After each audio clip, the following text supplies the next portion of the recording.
Here I have Samsung Galaxy F13, and today I'm going to show you how to change video resolution in camera on this device.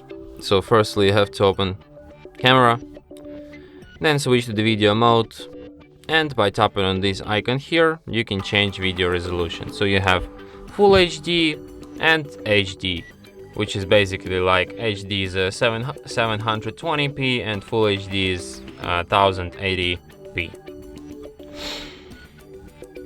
And that's it. Thanks for watching.